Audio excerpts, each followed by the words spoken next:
여호수아 22장입니다. 이스라엘이 가나안 정복 전쟁은 요단강을 건넌 후 모든 이스라엘이 힘을 합쳐 가나안의 주요 거점을 정복한 후 12지파에게 영토를 나눠주고 각 지파는 자기 영토에서 가나안 족속들을 완전히 몰아내는 단계로 진행되어 있습니다.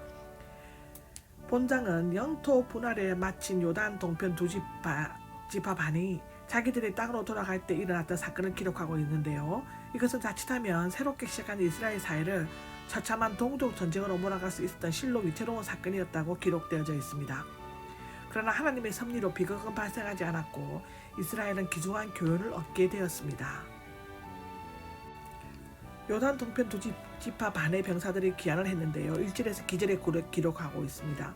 가나안 정복 전쟁이 일단 마무리되자 여호수아는 요단 서편 가나안 정복에 앞장섰고 요단 동편 땅을 분배받은 루벤과 갓, 므낫세 병사들을 불러서 그들이 모세와 여호수아 자신의 명령을 잘 순종했고 오랫동안 여호와께서 명령하신 임무를 잘 지킨 것에 대해서 칭찬하였습니다. 이것은 민수기 32장에도 기록되어져 있습니다.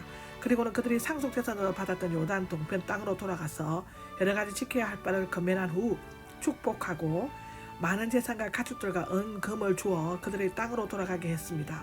이것은 후방에 남아있는 사람들도 곡식을 재배하고 여자와 자녀들을 보호했으므로 그들에게도 명예와 보상이 주어진다는 원칙이 있었기 때문이었다고 열왕기상 30장 24절에 기록하고 있습니다. 여호수아는 마치 집을 떠나는 자녀를 바라보며 걱정하는 마음으로 순종과 사랑, 교제와 섬김 등에 대해서 6가지로 당부했다고 기록되고 있습니다. 이 6가지 계명은 계명과 율법을 잘 명심해야 지킬 것이 첫 번째고요. 두 번째는 하나님 여호와를 사랑할 것, 세 번째 그의 모든 길을 따라 걸을 것, 네 번째 그의 명령을 지킬 것, 다섯 번째 그에게만 매달릴 것, 여섯 번째 마음과 목숨을 다해 그를 섬길 것. 이것은 하나님의 축복이 계속되는 조건이자 영적인 헌신을 기억해 함과 동시에 하나님에게서 떠나 우상 숭배에 빠지지 않도록 하기 위함입니다. 지금 현재 우리가 살면서 이것을 6가지를 지키면 하나님께서 우리에게 매일매일 같이 하시고 아무도 알지 못하는 은밀한 축복이 우리에게 임하는 것을 저는 믿고 있습니다. 아멘.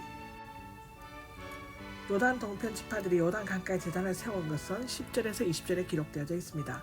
요단 동편 지파들은 실로를 떠나 집으로 가던 중 요단 강에 머무르게 되었는데요. 아마도 그들은 7년 전 기적적으로 강을 건넜던 일과 여리고성 근처에서의 위대한 승리, 정들었던 다른 지파들과의 우정, 그리고 위험한 죽음의 고비 등을 숱하게 넘겼던 일들을 기억했을 것입니다. 그래서 그들은 그동안 하나님께서 자신들을 보호해 주신 것을 기념하고 요단 서편의 지파와 동일한 하나님의 언약 백성임을 증거하고 후손들과 더불어 민족적 유대감을 더욱 굳게 하기 위해 강가에 큰 기념재단을 세웠다고 합니다. 어떻게 보면 신앙적인 행동이요 국심이 발로이긴 했습니다.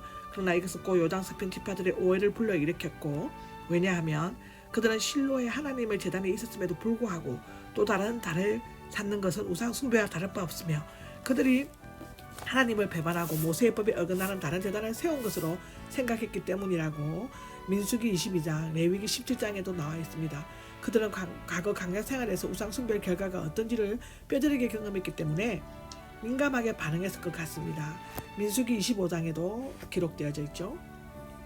비록 동편 지파들이 자신을 위해 목숨 걸고 헌신적으로 싸웠지만 믿음을 지키기 위해서는 싸움도 불사하겠다고 모였던 것 같습니다. 그러나 그들은 싸움에 앞서 먼저 각 지파의 대표 한 명씩 모두 10명을 뽑아 제사장 비느하스와 함께 두 지파 반에게 파견하였다고 기록하고 있습니다. 지파 간의 분쟁이 해결된 것은 21절에서 34절에 기록되어져 있는데요. 제단을 세운 것에 대한 책망과 건면의 말을 들은 동편의 두 지파 반은 자신들이 행한 것에 대해 해명하였습니다. 이에 대해 제사장 비느하스와 회중의 제표자들은 기쁘게 생각하고 이스라엘 자손에게로 돌아와 보고하였습니다. 그러자 이스라엘 자손은 그 보고를 듣고 좋게 여기면서 하나님을 찬송하였으며 더 이상 싸움에 대해 말하지 않았습니다. 루벤 자손과 갓 지파는 이제 제단에 여호와께서 하나님의 되심을 증거하는 것이라고 불렀는데, 그 이유는 요단 동편 두 지파 반 역시 신실한 여호와 신앙을 지니고 있었음을 증거해 주었기 때문입니다. 여기에서 요단 동편 지파들과 서편 지파들의 행동을 살펴볼 필요가 있습니다. 요단 동편 사람들은 순수한 신앙과 형제에는 본받을 만하지만 오해를 받을 수 있는 제단 세우는 일을 여호수아나 제사장 엘리야세가 전혀 언언하지 않고 실행한 것은 경솔한 일이었다고 기록하고 있습니다. 아무리 목적이 선하다 할지라도 다른 사람에게서 덕을 세우지 못하는 일은 삼가해야 한다고 기록하고 있습니다.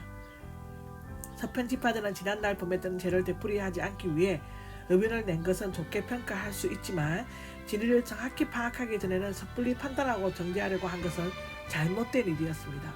그러나 양쪽 지파들이 서로 만나 대화하고 또 두 지파 반의 잘못을 정하기 위해서라면 자신들의 땅이라도 내어놓겠다는 식구들에 나오는 희생적인 정신을 자칫하면 동족 상변으로 확대될 수 있었던 비극적인 사건을 사전에 방지할 수 있었다고 기록하고 있습니다.